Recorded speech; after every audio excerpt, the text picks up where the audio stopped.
Hi, I'm Felix. I'm from Munich, Germany. And today I will talk about the impact of Stack Overflow on Android application security. And this is a joint work of Fraunhofer AISEC and Symposium University. So when it comes, Stack Overflow and Android applications really haven't been the best friends when it comes to code security.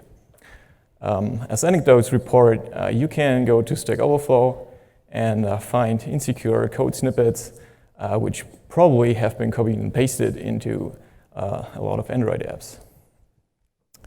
And this is something we have already known or assumed for 5 years now. And it all started in 2012, where we found a lot of Android apps that implemented insecure server authentication during TLS handshake. And that cryptographic misuse was a huge issue, as well as certificate pinning, which was either rarely applied or flawed. So for each of these issues, you actually can find, oh, my slides are gone, okay. For each of these issues, you can actually go to Stack Overflow and search a little bit, and you can find examples for this. So consequently, Yasmin asked last year, what is the prevalent information source developers use while implementing security, and mainly when they got stuck implementing security. Security is getting too complex. And the answer to this was Stack Overflow. And during that lab study where developers implemented security, it also has been observed that, that developers copy and paste code snippets, even if they're insecure. So that is why we asked this year what really is the impact of copying and pasting code snippets from Stack Overflow on Android application security. And we do this by analyzing the flow of security-related code snippets from Stack Overflow into Android applications available on Google Play. And to achieve this, we first filter the security-related code snippets from Stack Overflow to be able to then analyze their security by classifying them as secure or insecure, meaning bad or good examples. And finally, we detect their reuse in Android applications. And after that, we provide a community feedback analysis on insecure snippets we actually have found in Android applications to see if the community feedback is preventing or contributing to copy and pasting insecure code. And each of these steps for each of these steps, we created a fully automated processing pipeline, which is therefore able to measure the flow of code from Stack Overflow into Google Play. So let's apply this processing pipeline on Stack Overflow. The first thing we have to do is get all the Android-related code snippets, and this is quite simple by just filtering the Android tag. And after that, we want to obtain the security code snippets from our first set. And for this, we define a code snippet as security related if it makes use of a Java security API. And with this definition, we can ensure that we cover all the security categories that have been prevalent in related work, meaning TLS, cryptography, and so on. Of course, this is not a comprehensive set of code snippets that might affect application security, as there can be code snippets that don't make use of security APIs but still affect application security. So now that we have those security-related code snippets, we want to know if they are secure or insecure. And our first approach for this was just manually reviewing 1,500 security-related code snippets, scoring them as secure or insecure, which we did based on the categories, security category specific parameters. And so we used this approach for our first submission of this paper to NDSS, and unfortunately it got rejected. So the reason for this was they wanted an automated approach for security analysis.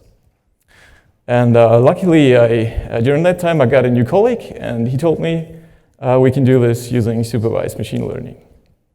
As we already had an annotated data set of security-related code snippets, we can use to train a support vector machine, which is then able to classify the code snippets as secure or insecure. And we did this. And so in the last step, we want to detect the code snippets in Android applications. And for this, we use the PDG-based clone detection, which is state-of-the-art for detecting clones created by Copy&Paste. And at that, it has certain robustness features that were useful for our use case. For example, it is robust against semantically similar but independently developed code and against slight modification that can occur when integrating the code snippet. So now let's have a look at the results of our processing pipeline.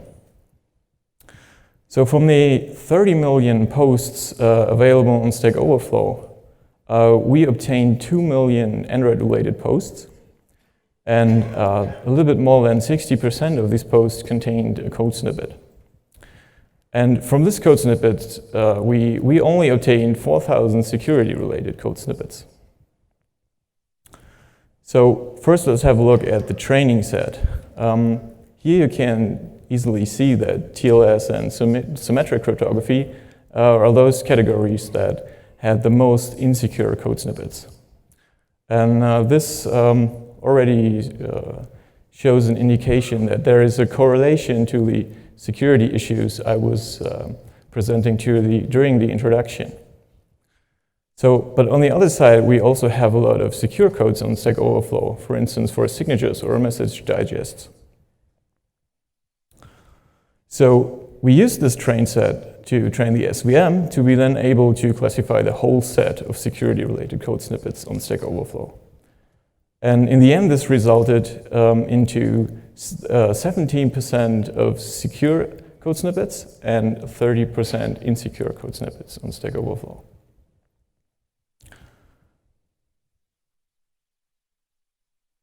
All right, so now that we have the secure snippets and the insecure code snippets, we want to know what kind of code snippets are copied and pasted the most into Android applications.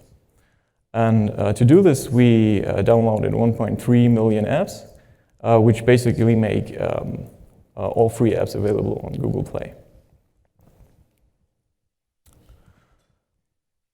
So we found 200,000 apps that contained a security-related code snippet from Stack Overflow.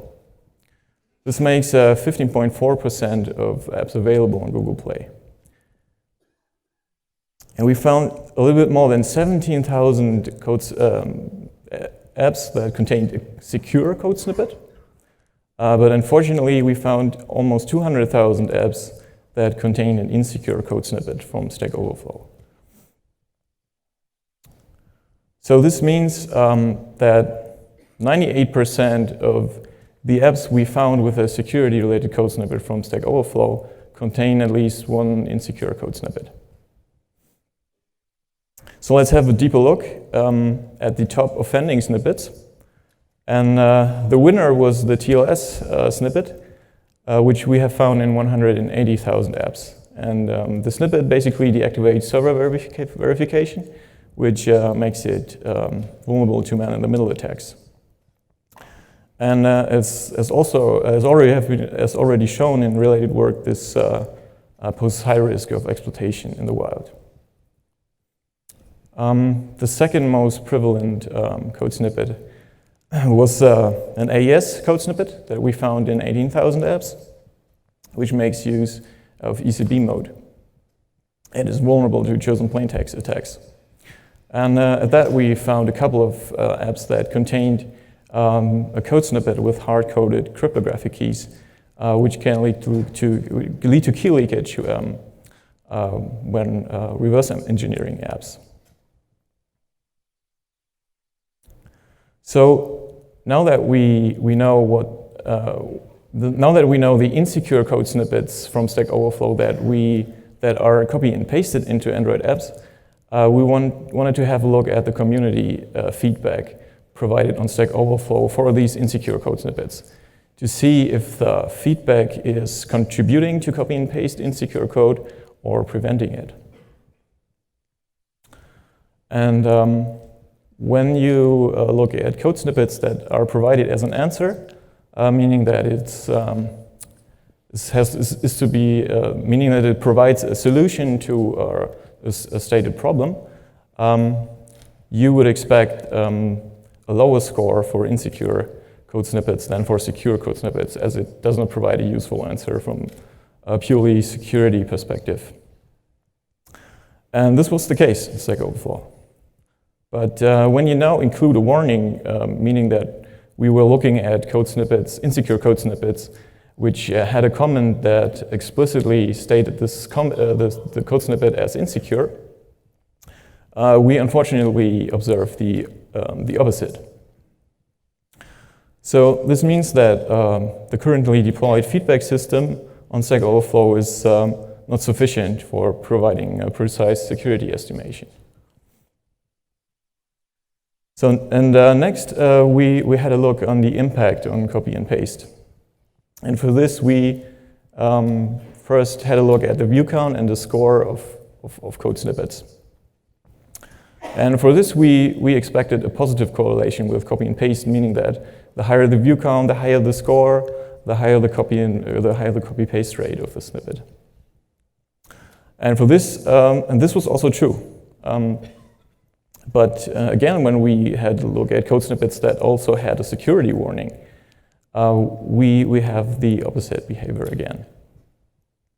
And as a striking example for this, we have our top offending TLS snippet we found in 180,000 apps, which has been commended with several warnings. So this looks like that warnings that explicitly state code snippets as insecure are simply overlooked or have been posted lately and therefore did not affect the users yet. So what are the takeaways? We now have an answer to the initially posted question, as we now know that 15% of Google Play contain an insecure code snippet from Stack Overflow. But also on the other side, we have a distribution of a significant amount of secure code. So what we have to do is to prevent the flow of insecure code and reinforce the code of secure code. And as possible future work for this, we see an improvement of Stack Overflow with an alternative web interface that is more security focused. And we can use our real-time classification to provide visual security indicators. And at that, we need a more security-focused feedback system. All right, so thanks for listening, and we open source all data on our webpage. And now I'm happy to take questions.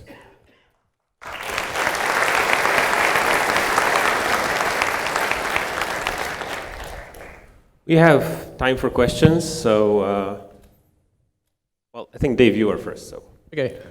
Hi, Dave Levin, University of Maryland. So I long thought it'd be kind of a cool attack to just intentionally post malicious code on Stack Overflow and then just wait for somebody to copy paste it. It's interesting that this is happening. I'm curious if you've given any thought to how you might go about evaluating whether or not this was sort of negligence or malfeasance. So, I mean, one avenue to that maybe would be to look at who has been posting this stuff. Have you looked at like any commonality amongst the folks posting these insecure things on Stack Overflow? So first of all, we didn't analyze this, but of course we also had the idea of this. There's a term called crowd turfing, which is used for crowdsourced services where the community is just providing contributing badly. And we also thought maybe this for Stack Overflow, you can do something similar by just planting a lot of insecure codes or planting backdoors or whatever to maybe use this for an attack. That's, of course, it's an interesting thought and could be a nice future work. Yes. Saurabh Bakshi from Purdue. You had as one of your filtering steps security-related code snippets. Yeah. Now, there are code snippets which are not explicitly related to security, such as how component interactions are done through intents, for example, which can have security implications. So the fact that you are filtering those away, does that bias your result? Yeah, as I already said, this OS set of security-related code snippets is not comprehensive. This is of course, this is a case where you use an API. What you told is a case where you use an API which is not a security API, but which can also lead to vulnerabilities. So in the end, of course, it influences our results. But if we can include this, the results maybe even get worse. So this is also future work to look at other categories of security-related code and see what is the impact. I actually have a follow-on question on that. So when you apply machine learning classifiers, one of the known problems is that they are a black box. So they say something is secure, something is not secure, but you don't know why, right? So how can you be sure that your classifier is actually making the right determinations? For this, I would like to ask my colleague to answer this question. He was the machine learning guy. We're totally aware of the problem of black box machine learning. So in order to maybe explain this classifier in depth, I think we apply SVM as the features are completely texture-based. So we're basically looking at their vocabularies or tokens within this code snippets. So somehow this term frequencies can explain the security-related informations. But if we want to have a deeper look at why this code snippets indicate the security levels, I think we need to apply some other machine learning models. And this is a common sense in the machine learning community is we need some more model transparencies.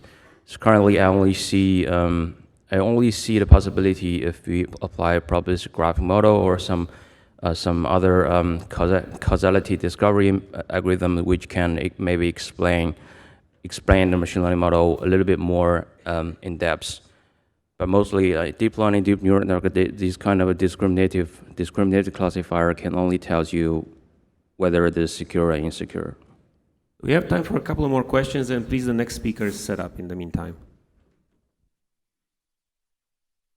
Tobias Fiebig, TU Berlin. I was wondering, wouldn't be like, I know it's a bad word, but censoring those security-sensitive bad answers on Stack Overflow makes things better. So if they're commented and marked as like, this is bad, don't do this, it apparently doesn't help. So like redacting them. You mean deleting them, or? Yes. The code snippets? Well, the Stack Overflow threads. This